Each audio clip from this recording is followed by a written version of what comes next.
Fala, meu amigo, minha amiga, tá começando mais um episódio do nosso podcast, quase que não sai, hein, Adriano, agora, já começou enganchando aqui, mas hoje nós vamos dar continuidade ao bate-papo que a gente teve na semana passada com o Pastor Johan, tá aqui o Pastor Johan, vamos continuar o bate-papo, não nem bem-vindo, nem saiu da mesa.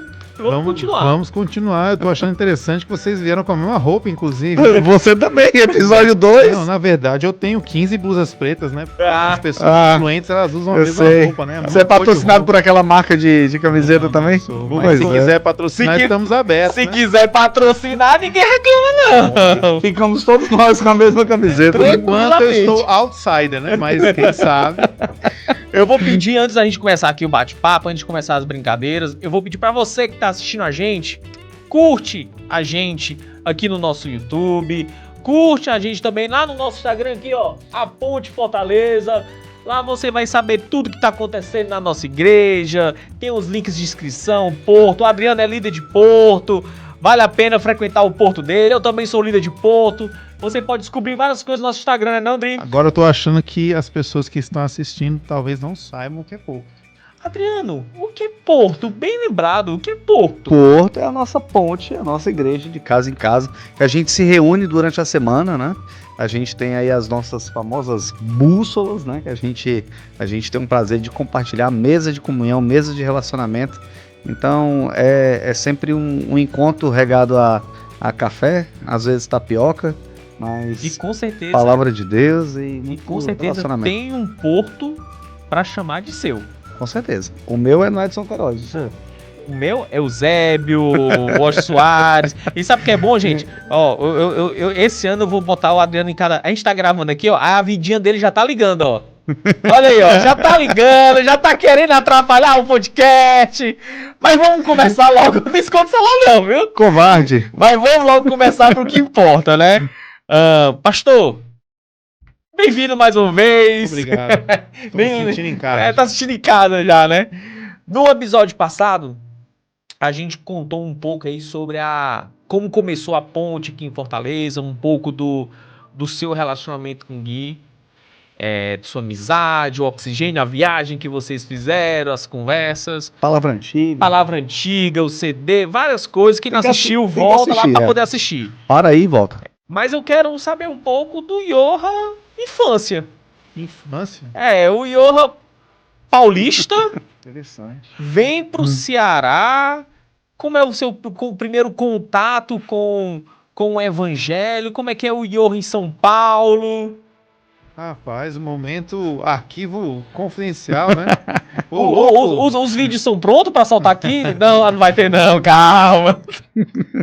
Então, eu sou de uma família que é a junção aí de alguns povos, né? Então, eu tenho descendência indígena, mas também italiana e lituana. Indígena? Indígena, acredito. O Ignas é de onde? Ignas lituano, Da Lituânia? que significa Inácio. Que significa? E o outro sobrenome? Baltruzites. Baltruzites, Eu que nem sei é... falar. Baltruzites é Baltruzites mesmo, né? Ainda bem que eu não precisei falar isso. Eu tô tentando saber qual o indígena que tá aí, entendeu, né? Não, eu tive uma avó que era a Bisa Valentina, que era indígena. Que legal. Ela era descendente de E aí? índio. Nasceu em São Paulo e veio pra cá.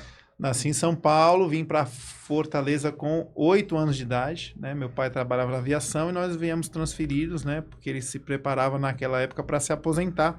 Uhum. Então, todo o sonho das pessoas que moravam no Sudeste era poder se aposentar na praia, né? Então, essa foi a trajetória da nossa família. Mas meu contato com o Evangelho começou em São Paulo, por conta da moça que trabalhava na nossa casa, auxiliando nos serviços domésticos ali. Ela tinha 4 filhos, e esses filhos eram tudo da mesma faixa etária que a minha, né? E eu me lembro que a grande diversão para mim era poder passar os finais de semana com essa família em uma pedreira, né? Então tinha uma pedreira, o marido dela trabalhava nessa pedreira e ele morava então nessa vila de trabalhadores. E ali a gente brincava demais, subindo brita, entrando na mata e brincando, fazendo fogueira. Era uma diversão só.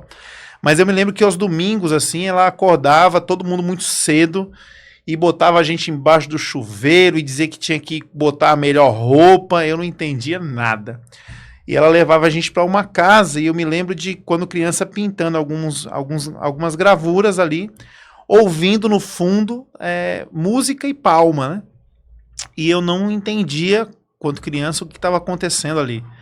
Mas o fato é que aos 16 anos, quando eu ingresso numa igreja aqui em Fortaleza, na Igreja Batista Central, eu vou servir o Ministério Infantil e um dia eu pego uma caixa para poder transportar e a caixa estava com a tampa aberta, a caixa caiu.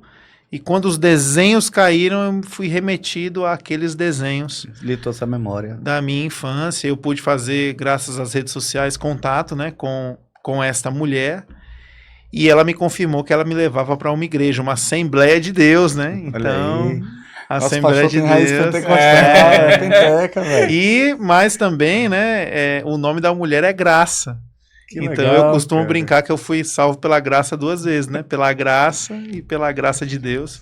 Então é meio assembleano, meio calvinista, né? Assim, então a gente tem essa mistura aí. E pulando um pouquinho, como é que tu entendeu o teu chamado? Em que momento você sentiu que Deus estava lhe levando para um caminho de viver realmente na igreja? Muitas histórias, né? 2003, um amigo, ele conseguiu ingressar numa escola de missões no Havaí. Passou no vestibular para o 2º semestre, ia ficar 6 meses aí de folga, conseguiu ir para essa escola. E eu era, assim, pegava onda, se eu pudesse surfar todo dia eu surfava, e eu olhei para aquela oportunidade e disse, cara, chegou o meu momento agora, consegue uma vaga nessa escola para mim, consegue uma vaga para mim. Ele conversou, a escola estava aberta ainda a receber pessoas, né? E aí era engraçado porque ele tinha um papo assim de eu vou ser missionário, eu vou para as nações, né? E eu falava, eu não quero ser missionário, eu quero pegar onda, mas eu vou assistir a aula, eu vou trabalhar no que tem que trabalhar, mas eu tô indo para pegar onda, né? E era engraçado porque enquanto ele estava com o discurso que ia ser o missionário, eu estava com o discurso que ia ser o surfista, né? E aí eu fui para essa escola de missões e eu me lembro que chegando assim, no finalzinho, faltando 2 meses para acabar, ali eu tive um momento de muita clareza, assim, que eu estava recebendo da parte de Deus uma responsabilidade. E aí quando nós regressamos ao Brasil, né, o missionário que saiu daqui voltou a surfar e o surfista que saiu daqui voltou a ser o missionário. Rolou aí uma inversão, né? Então, foi ali que tudo começou. E a partir dessa escola de missões, eu entendi como uma responsabilidade que eu tinha, né? Assim, você realizou o seu sonho de ir pro Havaí, pegar onda, né? Então... Pô, que bacana. Deus me pegou O reino ali. de Deus conseguiu Iorra e o surf perdeu um novo Medina. Né? Eu acho que não! Será? Eu acho que os dois saíram perdendo nessa história. Aliás, eu acho que o surf saiu ganhando porque eu saí, né?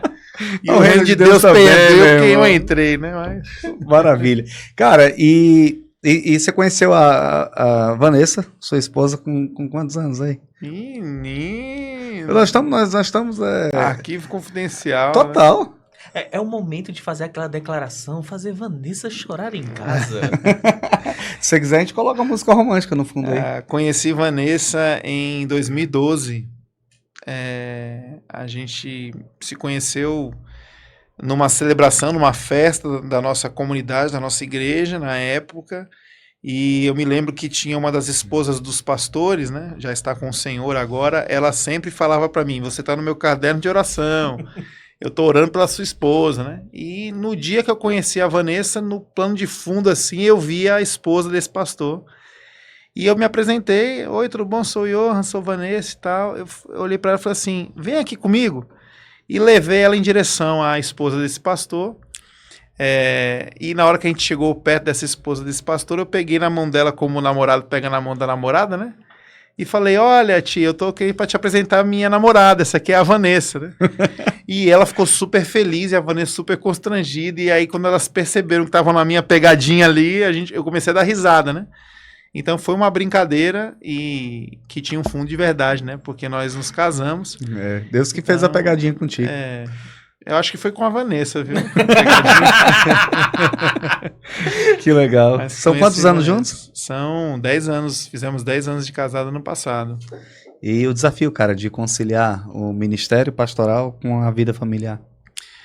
É um desafio, eu diria, porque tem pelo menos aí, se a gente pensa num banho, você vai tomar um banho, tem 2 registros na sua frente, água fria e água quente, né? Se você não sabe equilibrar as duas coisas, ou você vai tomar um banho muito gelado ou você vai se queimar, né? Então, o ministério tem 2 registros, ao meu ver. O primeiro é a questão do comprometimento. Se você se envolve pouco, você está ficando frio demais. Mas se você se envolve demais, você pode se queimar e se machucar, né? Então, eu acho que o primeiro registro a ser equilibrado é o registro desse comprometimento. E o segundo registro seria o registro da cobrança.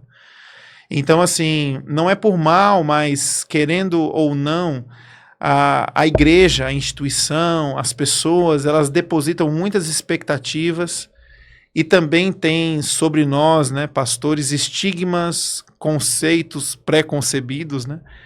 E isso acaba resvalando não só no pastor, mas na família. Então, eu acho que um dos desafios é equacionar esses 2 registros, né? O comprometimento, o compromisso, não se envolver pouco, mas não se envolver demais, e a cobrança, né? Não permitir que as pessoas cobrem demais e cobrem a pessoa errada. Eu costumo sempre dizer para as pessoas e para a Vanessa, ela não é esposa do pastor, porque pastor é um título, né? Então a Vanessa se casou com uma pessoa, ela não se casou com um título.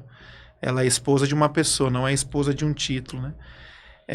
E ela é minha esposa, o pastor da comunidade sou eu, as cobranças que devem vir a mim, porque eu sou o pastor da comunidade, não a Vanessa. Então, é um cuidado seu com ela, exato, né? Exato. Mas tem crises, tempestades, lutas, né? Horas essa água ou ela esfria ou ela esquenta e a gente tem que voltar para o registro para tentar equacionar isso. Você lembra de alguma história engraçada ou especial, assim? Engraçado que com a Vanessa, certeza. Que envolve o seu casamento com a comunidade, com a igreja ou algo específico? Você lembra de algo marcante? Eu lembro de uma história.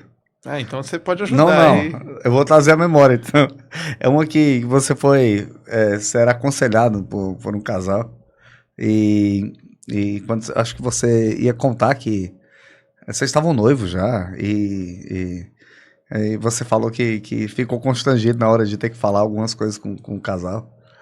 Confissão de pecado, né? Rapaz, isso aqui eu não vou trazer pra cá, não. Nós passamos por algumas dificuldades, tivemos que confessar algumas coisas a título de viver uma restauração e uma libertação. E nesse caminho de constrangimento, hoje a gente dá risada olhando para trás, né? Mas lá atrás não deu para rir, não, né? A gente chorou muito. Mas hoje você vive o papel inverso. Eu tenho certeza que você também presencia situações em que casais também vão até vocês ou até você para buscar esse aconselhamento. E eu acho que parte desse constrangimento te ajuda hoje, né? Sim. Em algumas situações, não? Agora aquela história, né, que o torturado se torna um torturador, né? Agora sou eu que fico olhando para as pessoas dizendo assim, mas como assim? O que é avançar o sinal, né? Avançou, você tá dando spoiler da história. Toquei onde não devia, o que não devia, né? Agora eu faço a outra parte. Mas enfim, irmão, são histórias aí muitas histórias, né? Dias de luta, dias de glória. Vamos ficar por aqui nisso aí. Vamos conhecer mais um pouquinho do casal. Era pra ela estar aqui, então. Boa! Aí, ó. Boa! Será que ela tem coragem? Coloca na lista, infelizmente. Fica o desafio, Vanessa, pra você ir pensando, amadurecendo. Quem sabe daqui a uns 10, 15 anos você cria coragem de vir, né? Mas vamos lá, quem é o mais dorminhoco dos dois? Vanessa. Na lata, sim. Tranquilamente. Sério? Tranquilamente. Mais vamos. engraçado?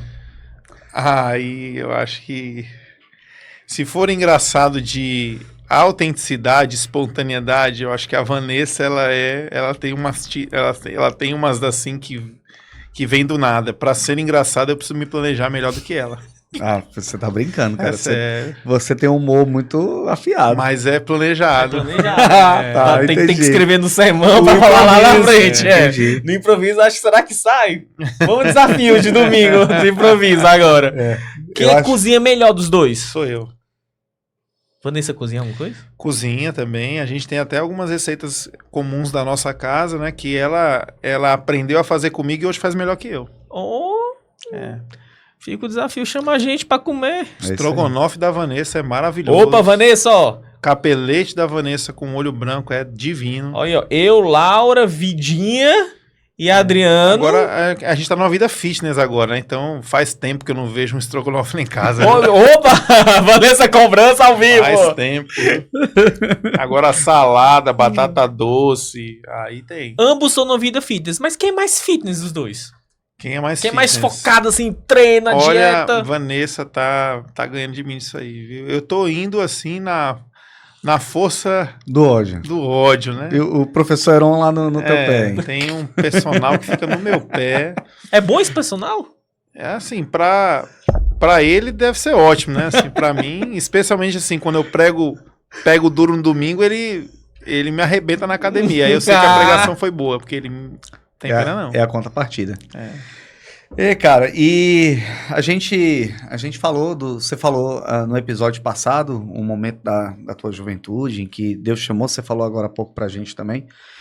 Nós estamos falando do seu chamado, o seu chamado ministerial e o seu chamado pastoral especificamente. Quando você se deu conta de que Deus estava lhe separando para o ministério pastoral?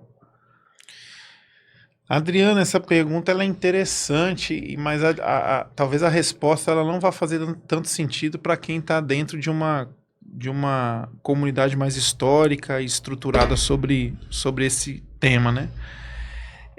Eu fui formado e forjado numa comunidade onde o que me fora ensinado ali era que o título não era uma coisa essencial para o desenvolvimento do seu ministério. E eu acho que esse ensinamento ele é precioso demais, né? Então, eu não consigo hoje responder para você em que momento eu tive uma clareza de um chamado pastoral. Eu entendo que eu fui chamado a servir. E à medida que eu fui servindo, eu fui percebendo que os meus dons e que as pessoas das quais conviviam com o Johan e conheciam o Johan, elas faziam apontamentos acerca de um destino de pastorado, né? Entendi. Então, assim, eu não recebi nenhum tipo de palavra, eu não tive nenhum momento e nunca me foi esclarecido no coração e na mente que você foi chamado para ser um pastor. Entendi. Né? Eu creio que Deus me chamou para servir no reino. Sim. E os meus dons me inclinaram a Mas isso. a comunidade reconhecia isso também, Sim. um chamado, né? Eu acho que isso é importante. Você falou da amizade com o Gui, eu acho que você também pode vivenciar com o Gui também o chamado dele, né? No momento que isso aconteceu também lá em Recife, né? Mas uma outra coisa também que eu acho que me serviu demais ao longo dessa parte da juventude, por não ter o título naquela época, muitas portas eram abertas, né? Então, como eu sempre tive um viés muito assim evangelista, de poder trocar ideia com pessoas que não fazem parte dessa nossa esfera evangélica, né? O fato de eu não ser um pastor, isso me ajudava muito a me conectar com as pessoas, né? Então, o cara que tá pregando na beira-mar era um cara de bermuda, de chinelo, que pegava onda. E quem é esse cara? Esse cara é o Johan, né? E eu tive também a oportunidade de servir muito tempo em escolas públicas, e eu tenho certeza que, devido a essa questão do Estado laico, né? Se eu tivesse chegado ali com uma carteirinha de pastor, eu não teria a oportunidade de conseguir servir as pessoas, né? Então, eu diria que eu nunca tive esse almejo ao título. Para mim, isso nunca foi uma coisa importante. e também nunca, e aproveitei desse tempo porque eu acho que portas me foram abertas por não ter, Sim. né? Então, isso nunca foi uma crise. Eu até louvo a Deus pela minha antiga comunidade que trabalhou muito bem isso na minha Perfeito. cabeça, no meu coração. Mas eu citei o Gui e eu sei que a amizade de vocês aconteceu também nesse conhecimento, nesse autoconhecimento com relação ao chamado, também que aconteceu com ele lá em Recife, né? Quando a ponte nasceu e tudo mais, nesse propósito dele também servir a comunidade lá em Recife. Você teve com ele nesse período também? Tinha contato com ele? Tinha contato com o Gui, né? Mas assim, o Gui ele teve eu acho que um outro panorama dentro da comunidade de fé da qual ele veio, né? Que foi a Igreja Presbiteriana de Candeias. Então lá, diferente da Igreja Batista que eu fazia parte, o caminho era muito bem definido, né? Uhum. Então, você tem um chamado, você vai fazer um seminário, vai se tornar um seminarista, ao final do seminário você vai ser avaliado. Auxiliar de pastor. Você vai ser avaliado, você vai ser ordenado pastor, e aí começa uma trajetória já como um pastor, né? Um pastor de jovens, um pastor auxiliar, Claro. e depois assume uma congregação, né? Uma comunidade. No meu caso, essas linhas elas não eram tão bem definidas assim, né? Uhum. Eu acho que vale a pena, já que a gente tá falando tanto no Gui, meio que pedir ajuda pro Ior, né? Sabe que a gente traz o Gui de Guanabara pra cá, pra um bate-papo com a gente. Bora, Gui, pega o Guanabara e vem, bora. Eu não sei se ele entendeu a referência, mas Entendeu, mas ia ser bem legal. Entendeu sim. Eu acho que é bem bacana, né? Eu conheci a ponte primeiro através do Gui, né? Apesar de já conhecer o Johan. E seria um papo bem legal. Vamos voltar pra dentro da ponte agora? Vamos. Johan, a cada ano a ponte traz um tema diferente. Acho que no primeiro ano tenho certeza, no primeiro ano da ponte a gente falou sobre primavera, depois sobre a rocha, depois nós tivemos o De Volta ao Lar, e agora, ano passado, nós tivemos Nosso Legado. Esse ano eu vou pedir para colocar aqui na tela, o tema é Boa Parte, a Boa Parte. Conta pra gente o porquê desse tema, como é que vocês chegam nesse tema que todas as pontes trabalham juntos? Como é? Você coloca tudo dentro de um saco e... Sorteia? Sorteio, né? Então, eu acho que existe uma característica a partir do Conselho Pastoral, né, da ponte no Brasil, que é essa consciência da nossa limitação, da nossa vulnerabilidade, da nossa limitação humana, e também a consciência da nossa desorganização. Então, do ponto de vista mais de planejamento, é muito legal a gente poder conseguir conceituar um ano para a gente se estruturar e se organizar. Mas eu acho que o maior objetivo de tentar discernir um tema para o ano das nossas comunidades é entender exatamente essa nossa limitação, a nossa falha e a facilidade que nós temos nessa jornada de fé de poder se perder de Jesus, né? Então, quando nós falamos desses temas, esses temas eles servem para nós como marcos na jornada para nos balizar. Então, o objetivo desse canal não é falar mal de nenhuma comunidade em si, né? Eu nem acredito que nós devemos fazer isso, Sim. porque seria uma perna chutando a outra perna.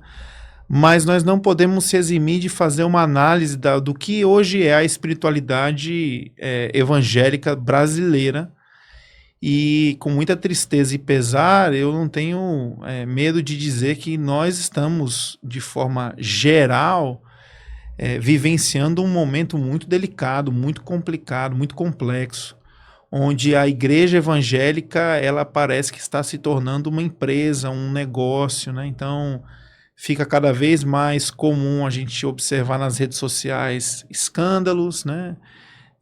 Envolvendo moral, né? Sexual, a própria questão da ostentação de bens. Então, eu acho que a definição desses temas, ele é para nós uma tentativa de nos balizar e nos manter sensíveis e centrados no que Jesus desenhou para a igreja. Tanto é que todos os temas eles têm essa tentativa de nos trazer para essa essência, né?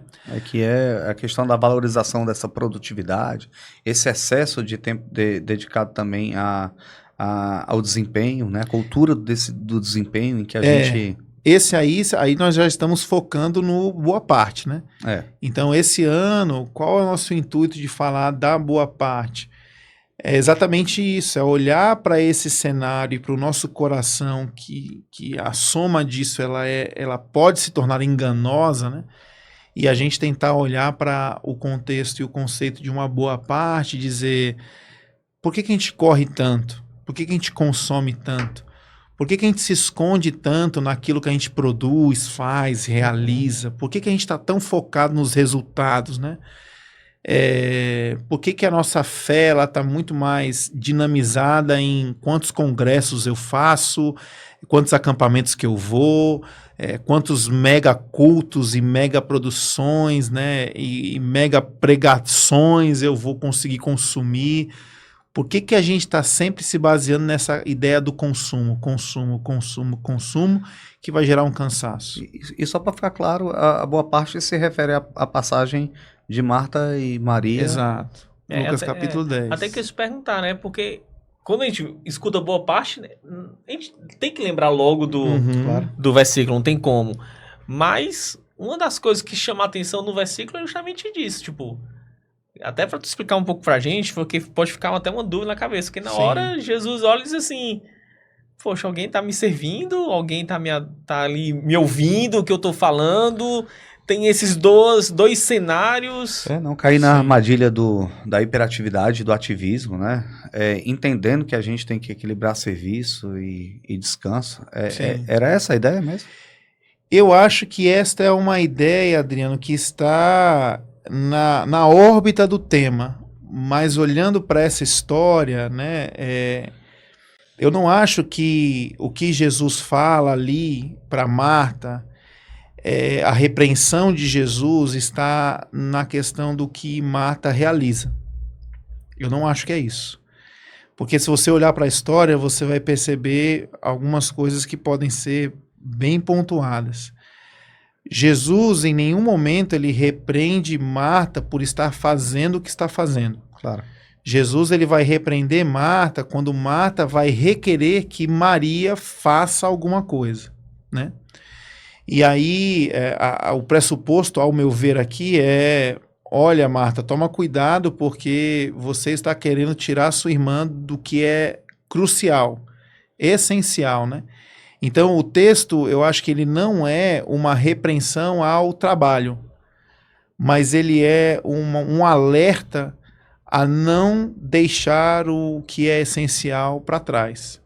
E aí eu acho que a Marta, ela está num lugar de erro, não porque ela está fazendo alguma coisa, mas porque ela está atrelando a sua identidade ao que faz. Então, eu sou o que eu faço. Eu até conversei com o Diego sobre isso. Exemplo, você é pai, né? Pai da Thalita. Antes da Thalita, você já tinha carregado alguma criança no colo? Já. E quando você pegou a Thalita no colo pela primeira vez, você se lembra disso? Sim, claramente. A sensação de carregar a Thalita no colo, ela foi igual à sensação de ter carregado outros recém-nascidos no seu colo? Não. Foi a mesma coisa? Exatamente igual, não. Por Foi quê? diferente. Porque eu acho que quando eu olhava para a Thalita, eu compreendia de que no nascimento dela havia uma parte de mim ali. Então, Direta. Então, eu acho que a questão desse texto, ela está muito alinhada com isso. A questão não é faça ou não faça.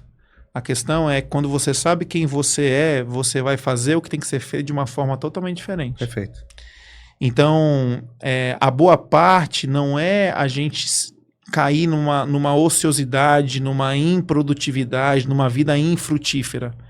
A boa parte deem frutos a partir do momento, do entendimento de quem você é. E aí a gente pode, inclusive, olhar para o João capítulo 15, né, quando Jesus ele vai nos ensinar através da parábola da videira, né?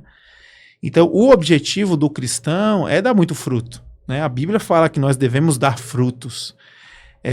Mas a consequência desses frutos bons está relacionada à permanência em Jesus, né? Então, eu acho que a gente é muito, muito periférico quando a gente trata esse assunto, essa história de Marta e Maria, como um Jesus intervindo numa louça que vai ser lavada ou não. Eu acho que essa não é a questão. A questão é, Marta, você não sabe quem você é. Eu te perguntei isso porque a aparente sensação de que a gente tem de que há uma cultura excessivamente voltada para algo que é positivo, o excesso de positividade, Sim. o excesso de produtividade, em que a gente gasta muita energia e fica hiperconectado, né? Outro dia eu estava conversando com um amigo e ele estava falando que como ele estava na mente muito cansado, né? No corpo nem tanto, porque ele cuidava bem da saúde do corpo, mas mentalmente ele estava... E aí eu falei, cara, qual é o tempo de trabalho que você tem? Ele, não, eu trabalho 8 horas por dia. Eu falei, você trabalha 8 horas por dia, mas quando você chega em casa, o que você faz? Eu assisto uma série, alguma coisa, mas eu tenho dificuldade de soltar o celular. Eu falei assim, mas o que você responde no celular? Não, às vezes eu respondo alguma coisa no trabalho. Eu falei, cara, tu tá trabalhando ainda. Então ele tá deitado com o celular na mão. Então esse excesso de informação que nós recebemos nos tira também a oportunidade de tempo de descanso. Sim. Né? E eu acho que isso talvez é uma forma da gente olhar para boa parte na expectativa da gente também conversar com a cultura, com aquilo que a gente tem vivido. Que a sensação que eu tenho, pelo menos, é que depois da pandemia isso se potencializou. Sim. E eu acho que também o interessante, né, Johan, não é você não servir, mas é você entender o porquê que você está servindo e para quem você está fazendo isso, né? E você ter a sua identidade do que você está fazendo. Sim. Não é isso? Pode falar. E como é que a gente leva isso para dentro da comunidade? Porque, tipo, eu vou colocar essa palavra cultura, é algo que você vai trabalhar no decorrer do ano, em várias etapas, em vários momentos, conectando as pessoas da igreja. Como é que entra o Johan nesse momento de assim, como é as programações que são desenvolvidas, como é que é estabelecer essa cultura, dos portos, de casa em casa, como é que a igreja vivencia e trabalha esse tema no dia a dia? Legal. Antes de responder a sua pergunta, né, de como é que nós vamos desdobrar esse tema na prática, eu acho que a gente pode ainda trabalhar só um pouquinho essa questão do conceito e definição, né? Sim. Eu acredito que tanto Maria como Marta estariam perdidas nessa história e não iriam desfrutar da melhor parte, da boa parte, se elas não tivessem a clareza de quem são, né? Então, eu não acho que o cerne aqui é o ativismo ou é a vida que sabe descansar, pausar, né? Não é a vida ativa ou a vida pausada. Porque eu acho que esses dois lugares, eles se tornam o mesmo lugar quando você não sabe quem você é. Então, exemplo, quando Deus ele tira aquele povo do Egito ali e produz aquele êxodo, né? Segundo o livro da Bíblia, nós podemos perceber que Deus está tentando recuperar no povo, não o lugar. Deus está tentando recuperar no povo a identidade daquele povo. Uhum. Porque não adianta você estar em lugar nenhum, seja o lugar do trabalho ou o lugar do descanso, se você não sabe quem você é. Então, aquele povo precisaria recobrar a sua identidade. E aí é bem verdade que o Shabat e o descanso, ele foi instaurado naquele período como uma lei, uma regra, né? Pare ao sábado, descanse ao sábado, porque isso foi uma ferramenta pedagógica para lembrar aquele povo que eles não eram somente trabalho, que eles não eram escravos, mas que eles eram filhos de Deus, que eles tinham um pai.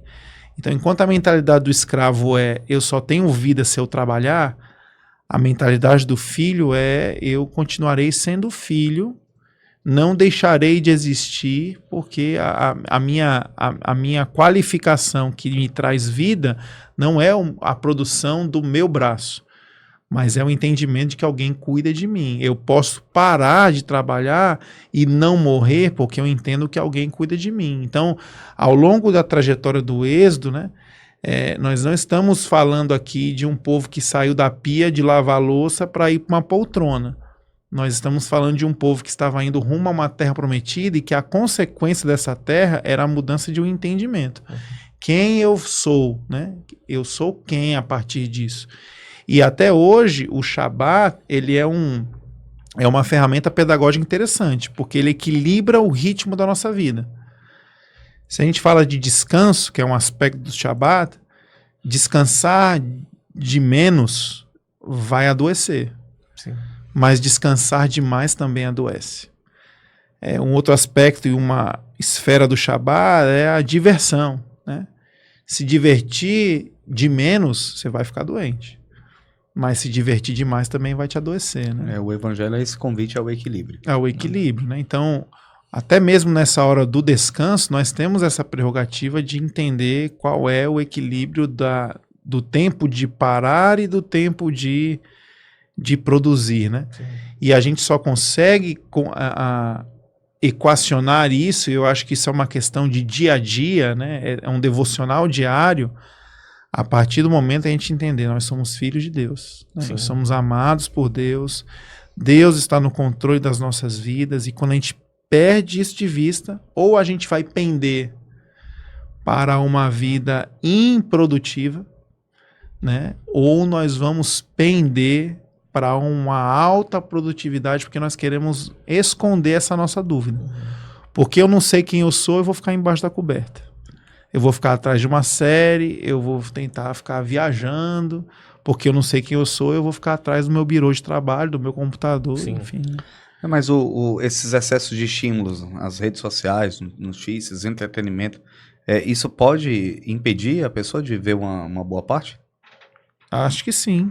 Eu acho que estas coisas hoje, né, nós somos a cobaia, né, todos nós somos cobaias de um mundo acelerado, conectado, virtual, e que nós ainda não temos, nós corremos para dentro dessa realidade sem ter um estudo de caso para saber se isso iria fazer bem ou mal, né?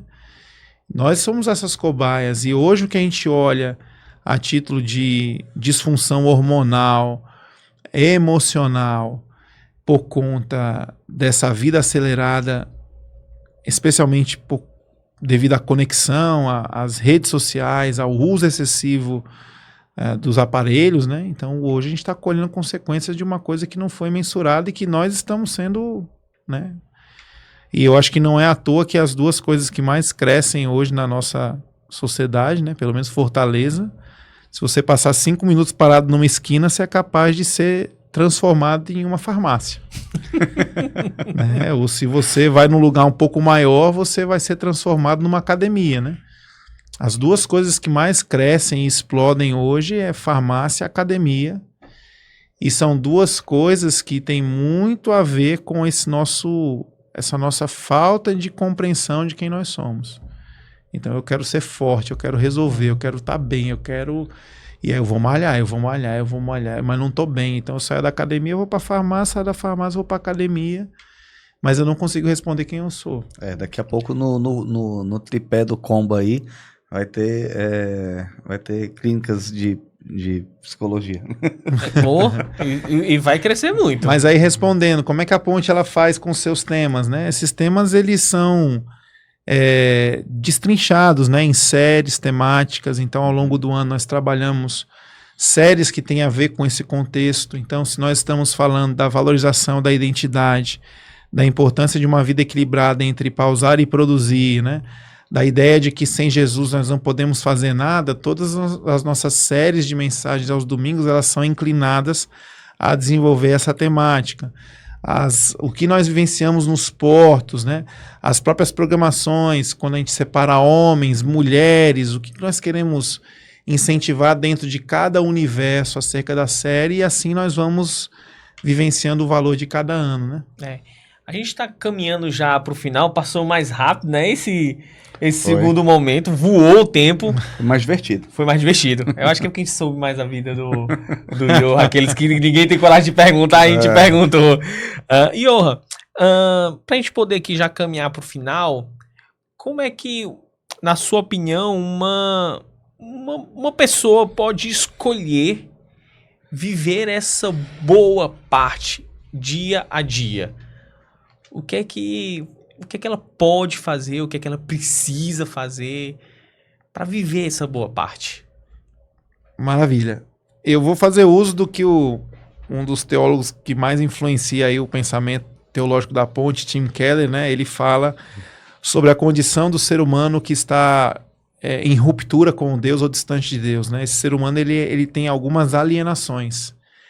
Então, esse ser humano, ele é alienado do ponto de vista do seu ego, ele não sabe quem ele é, e a consequência de não saber quem ele é, ele não sabe quem é o outro, e a consequência de não conseguir estabelecer comunhão entre ele e um outro, ele não consegue perceber quem Deus é.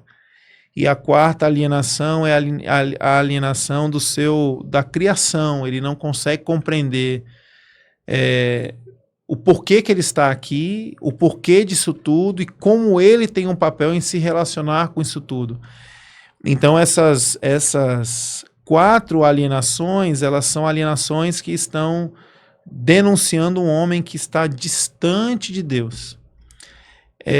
Quando a gente olha para Jesus e percebe Jesus recuperando a relação deste homem perdido com o Pai, Jesus, ele vem rompendo esses ciclos de alienação para que o homem agora tenha uma liberdade e volte a se conectar com Deus. E a consequência da boa parte?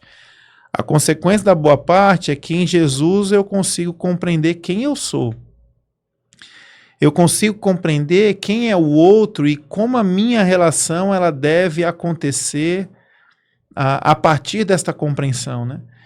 O Dietrich Bonhoeffer, ele diz isso, que aquele versículo que Jesus diz, aquele que diz que me ama, mas não odeia seu pai, sua mãe, seu irmão, não pode ser meu discípulo, né? Isso para um Brasil acalorado nos afetos, né? É uma coisa assim, como assim odiar, né? E a defesa do Dietrich, né, é muito, muito legal o que ele faz. Ele diz assim, o que Jesus está ensinando não é que eu deva odiar o meu pai, ou a minha mãe, ou a minha esposa, ou o marido, ou os meus filhos ou amigos, mas eu devo odiar qualquer relação que eu venha a estabelecer que Jesus não seja um mediador, que Jesus não esteja entre nós, né? Então, Jesus ele vem para nos ajudar a compreender, né, a boa parte de quem eu sou, a boa parte de quem nós somos ao nos relacionarmos, a boa parte de quem eu sou com você na caminhada diante do Pai, então a vida de devoção com Deus e o entendimento do nosso propósito nesse mundo, né? Por que eu existo? Por que esse mundo existe? Por que eu estou aqui inserido neste mundo, né? Então, eu acho que a boa parte ela vem dessa ruptura, desses ciclos de alienação que nos esclarecem acerca dessas 4 que são talvez as quatro questões mais existenciais que nós precisamos responder, né? Quem eu sou, quem é o outro, quem é Deus e por que nós estamos, o que é isso aqui, né? Bacana. Então essa é a boa parte. Você fez, além de uma explicação muito bonita, é quase que um convite, né, para as muitas boas séries que a gente vai ter esse ano. Olha aí. Na igreja, né? Temas muito fortes, assim. A gente percebe que, primeiro, conversa está alinhado com aquilo que a gente tem entendido, como o que está na nossa volta, como a gente compreende o mundo também, mas aquilo que o Evangelho vai nos falar, né? Que é tão contemporâneo. Bacana. E a gente quero te agradecer. Foi bom, foi não, Dri? Demais, cara. Foi muito bom esse tempo aqui que a gente pôde estar conversando, estar entendendo mais a tua história, fazendo aquelas perguntas que ninguém tem coragem de fazer e que a gente teve coragem de fazer. E vamos continuar com essa coragem, viu? Não é pra amarelar na frente dos outros, não. Vão vir mais convidados e aí eu faço um convite também que o pessoal pode colocar as perguntas que ninguém tem coragem nos comentários. Olha aí, eu ia fazer essa sugestão. Já que eu já passei e não vou voltar aqui tão cedo, façam aí as suas perguntas para quem vai estar aqui na próxima. O que você quer saber, essas pessoas vão responder. E se você quer que o pastor Johan volte com algum tema específico, coloca também aí no chat. Eu acho justo. Acha que tu quer fugir daqui agora? Incentiva e quer fugir. Não, daqui a pouco a gente traz ele com um tema bem espinhoso. Verdade. Aquele tema... Coisas leves. Coisas leves. Cara, obrigado. A gente fica tipo que é pau ímpar. Eu falo, depois falo. Cara, brigadão por estar aqui. Eu quero, você que tá assistindo a gente, eu quero te convidar mais uma vez a aparecer lá na ponte. Saber um pouco da nossa família meio alegre, meio doida, meio maluca de ser. São os pontes.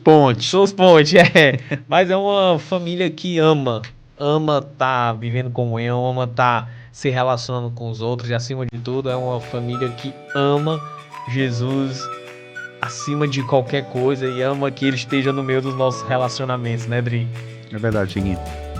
Então vem fazer parte com a gente, vem conhecer mais sobre essa boa parte que é Jesus Cristo na nossa vida, vem saber mais o que é ser ponte. Quero te convidar para curtir o nosso canal no YouTube, compartilhe esse vídeo com as outras pessoas e vem ser ponte, né, Dri? E se não ficar legal, pode comentar também, pode ir lá nos comentários dizer que a gente precisa melhorar. Eu, o Diego, a gente tá muito disposto a lidar também com essas dores, então... Ninguém é profissional aqui. Cara, obrigado, Johan. A gente ama a tua vida, é um privilégio poder caminhar com amigos e irmãos tão queridos e você faz parte da nossa família, literalmente, assim, de tão próximo. E eu fico o convite aí para quem assistiu esse episódio. Você tem toda a liberdade de ouvir, compartilhar, mas também comentar aquilo que Deus falou com você também, através da boa parte. A gente vai viver um tempo muito oportuno, enquanto comunidade de fé, de vivenciar esse ano um tema tão intenso, de uma passagem tão conhecida, mas que às vezes a gente deixa passar batido no nosso coração. Deus abençoe vocês têm um tempo muito especial e aguardem o próximo episódio, que vai ser muito bacana. Vem conosco, por favor, Johan, ajuda a gente a trazer o Gui. Certo, vou fazer o possível. Opa, o Gui vai vir então, hein, gente? Será? Cara, deixa eu festejar um pouquinho. Valeu, gente. Abraço. Tchau, tchau.